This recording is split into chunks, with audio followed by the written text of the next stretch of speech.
Back again. Frank and Annie looked at each other. Frank followed Danny and came back with him. Katrina turned her head around and turned to Danny and said, "You're Danny, thank you for helping me."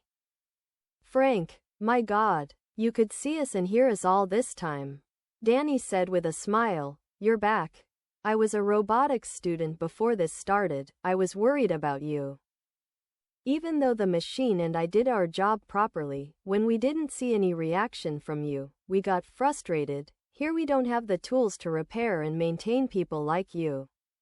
Katrina, "I have a defense system.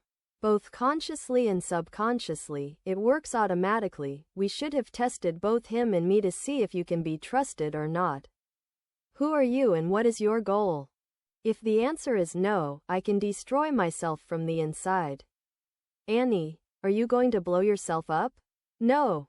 I would take all my internal tolerance and protection out of the circuit forever with a strong electric shock." Have you ever encountered a robot that looked and smelled burnt? Frank is not a bad man. But he doesn't know how to treat a woman. He touched me in the car. Although my feelings are different from yours, we don't like anyone touching me without permission either. Annie looked at Frank and said, "Did you get your answer?" Frank left the room. Danny, "Do you know about the rest of your friends? The children found you alone and of course told you about what you did for them. You are a brave and smart robot, of course I don't mean to offend." Katrina, "It's okay. From the first time I was activated, they told me what I was and of course my internal program confirmed this. I left the group and didn't want to go back. But I fell into this day in the conflict with the cyborgs and flying robots." Annie, "Were they bothering you? Do you understand the meaning of these things?" Amazing. Katrina, "I was unhappy that I saw them using us and the cyborgs to kill. People didn't have a problem with our human appearance. The problem started when they realized that we were robots. They would distance themselves from us and if we were seriously injured, they wouldn't help us, and some of them would attack us or trap us in the cyborgs and birds to free themselves. And they were happy to see us destroyed by each other.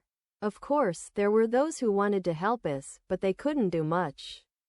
Danny, "The truth is bitter. And you are considered a kind of rebel." Annie, "Someone is after you. Do they know where you are?" Katrina, "My boss knows, and he sent someone to find me." Danny, "Are they humans or robots?" "One human and the rest robots, the human who let me escape, but now he has to bring me back, because he might be imprisoned or killed." Annie, "How close are they to us?" "I don't know."